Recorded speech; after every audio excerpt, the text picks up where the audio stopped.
서학개미의 꿈은 미국 시장에서의 수익이겠죠. 미국 증시 흐름부터 이슈까지 한 큐에 해결해보는 시간입니다.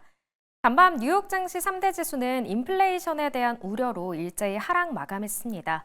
다우존스 지수 장 초반에 오르나 싶었는데 결국 0.53% 떨어진 43,914선에 장을 마쳤고요. 나스닥 지수도 하락세를 보였습니다. 0.66% 하락하면서 2만 선을 하루 만에 반납했습니다. S&P 500 지수도 하향 조정 흐름 보여줬는데요. 0.54% 떨어졌고요. 6,051선에 장을 마쳤습니다. 그렇다면 미국 현지에서는 지금 어떤 이슈가 핫하게 떠오르고 있을까요? 미국 증시 전문 유튜버 유산남님과 함께 이야기 나눠보겠습니다. 안녕하세요. 주말을 앞둔 오늘은 어떤 일정에 주목해보면 좋을까요? 네, 일단 오늘 같은 경우는 이미 중국의 신규 대출 수치가 나왔습니다. 예상치를 굉장히 크게 하회하는 수치가 나왔고요. 전체적으로 중국 주식들 관련해서는 조금 안 좋은 지표가 나왔다고 할 수 있을 것 같습니다. 미국에서 발표한 수출입 물가지수는 예상치를 소폭 상회하는 수치가 나왔습니다. 좋은 수치라고 말씀드릴 수 있을 것 같고요. 그러고 나서는 오늘 발표될 지표들은 아마 CFTC에서 발표하는 투기적 순포지션에 대한 발표가 있을 예정입니다. 네, 이어서 물가 소식도 살펴보겠습니다. 미국의 계란 가격이 2년 만에 사상 최고치를 찍을 것이다라는 전망이 나오고 있는데요. 계란값이 왜 이렇게 오르는 걸까요? 네, 현재 기준으로 계란값이 어마어마하게 오르면서 현재 기준으로 어저께 나왔던 생산자 물가지수의 25%가 계란 가격에 영향을 받았다라는 지표가 발표되기도 했었는데요. 일단 이번에 나왔던 계란 가격 한 달 사이에도 어마어마하게 올랐지만 1년 사이 60%가량 그리고 도매 가격 기준으로 54%가량 오르게 되게 되면서 현재 계란 가격이 어마어마하게 오르고 있다는 이야기가 전달이 됐습니다. 현재 11월 기준 대형 A등급 달걀 가격은 약 3.25달러로 전년 대비 70%가량 상승한 상황이고요.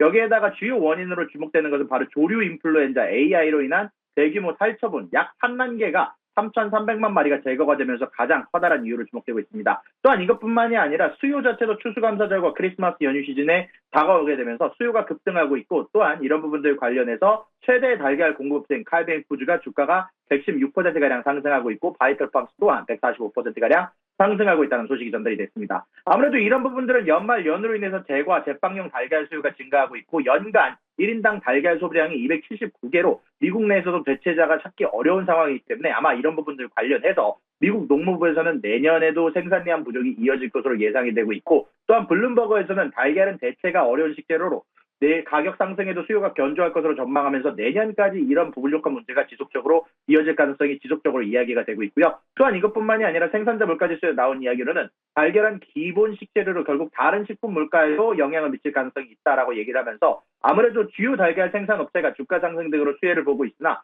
장기적으로는 추가 투자 비용 및 문제가 예상된다라고 얘기를 했고 과자 관련된 제과 관련된 섹터들도 크게 마진 관련된 문제가 있다라고 소식이 전달이 되기도 했습니다.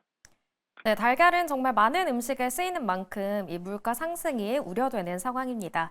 이어서 한편 올해 3분기 미국의 가계 순자산 규모가 사상 최대치를 기록했다고 합니다. 이 트럼프의 당선과 기술주들의 랠리 덕분이었던 것 같은데요. 관련 내용 전해주시죠. 네, 현재 미국의 가계 순자산이 역대 최대치를 찍었다라는 발표가 있었습니다. 약 168조 8천억 달러로 전분기 대비 2.9%나 증가한 지표라고 하는데요. 주식 보유 가치가 3조 8천억 달러 증가하게 되면서 순자산 증가분의 80%를 차지했다라고 합니다. 아무래도 기술주 랠리와 트럼프 당선인의 재선 기대감으로 뉴욕 증시가 상승을 했고 또한 S&P 500 지수가 3분기 동안 5.5%, 나스닥 지수가 2.4% 상승하면서 이런 부분들이 커다란 영향을 주기도 했으며 연준도 빅컷을 통해서 증시 랠리에 긍정적 영향을 미쳤다라는 점. 다만 이런 부분들에 대해서 악재가 하나 있었는데 바로 부동산 가치입니다. 부동산 가치는 3분기 동안 약 2천억 달러 감소하게 되면서 이번 자산 상승에 기여하지 못했는데요. 여기에다가 가계 유동성 같은 경우는 좀 더 포함을 하자면 저축 예금, 당좌 예금, 그리고 머니마켓 펀드 등의 가계 예금은 18조 9천억 달러로 전분기 대비 3,795억 달러가 증가했다라는 지표가 나왔습니다. 간단하게 정리하자면 미국 가계는 여전히 견고한 자산 상황과 임금 상승으로 소비 지출을 뒷받침하고 있고요. 아무래도 경제 성장의 가장 주요 원동력으로 작용하는 것 같습니다. 순자산 증가의 대부분이 주식 가치 상승에서 비롯되어 아무래도 금융시장 변동성에 그래도 민감하다는 점 앞으로 염두에 두셔야 될 것 같고요. 그리고 부동산 가치 하락은 일부 가계의 자산 감소 요인으로 작용할 수 있다는 점 염두에 두시면 좋을 것 같습니다.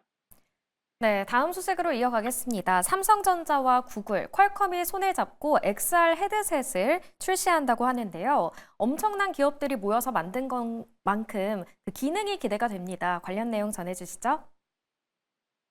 네, 현재 구글에서 삼성과 협력해서 MR 믹스드 리얼리티 혼합 현실 헤드셋을 발표한다는 지표를 발표했습니다. 삼성이 개발한 헤드셋은 프로젝트 무한으로 명명되며 내년 출시 예정이고요.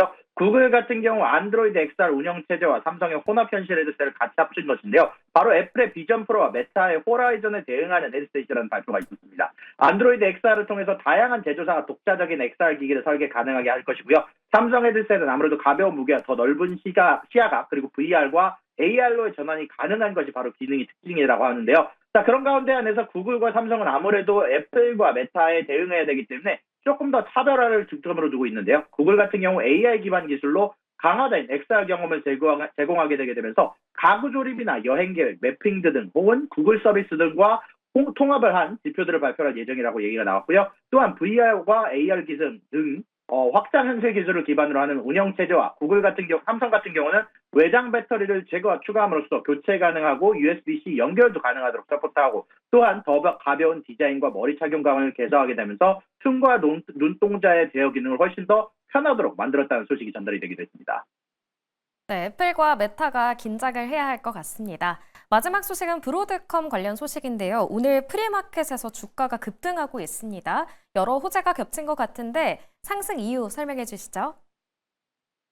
네, 어저께 기준으로 브로드컴 어닝이 발표가 됐습니다. 사실 저는 이 어닝을 보면서 맨 처음에는 왜 올랐지라는 생각을 하고 있었는데요. 일단 매출을 미스를 했었고요. EPS는 예상치를 소폭 비트를 했었는데 여기에다가 2024년 기준으로 가이던스가 예상치를 매출을 하회할 것으로 전망이 되면서 전체적으로는 안 좋은 분위기가 형성이 되나 했는데 아무래도 다른 부분들이 좀 있었던 것 같습니다. 바로 AI 관련된 매출의 성장이 엄청나게 뛰어났기 때문인데요. 자, 브로드컴의 4분기 AI 매출이 전년 동기 220% 증가하면서 120억 달러를 기록을 했고 반도체 솔루션 부분은 82억 3천만 달러로 전년 대비 12%나 증가를 했습니다. 아무래도 여기에 대해서 CEO 호크타는 이런 AI 관련된 맞춤형 칩에 대한 이야기를 지속적으로 얘기를 하면서 2027년까지 AI 관련 맞춤형 칩 100만 개의 배치를 목표로 세계 대형 고객사와 협력 중이다라고 발표를 했고요. 또한 이런 부분들 관련해서 3년 동안은 AI 관련된 칩에 대한 성장 기회가 있을 거다라고 언급을 하면서 이런 부분들에 대한 투자 심리를 훨씬 더 자극하는 발언들을 많이 하기도 했었는데요. 바로 이런 소식이 나오고 난 이후에 브로드컴의 주가는 장 마감 이후 12.32%나 급등했다는 소식이 전달이 됐고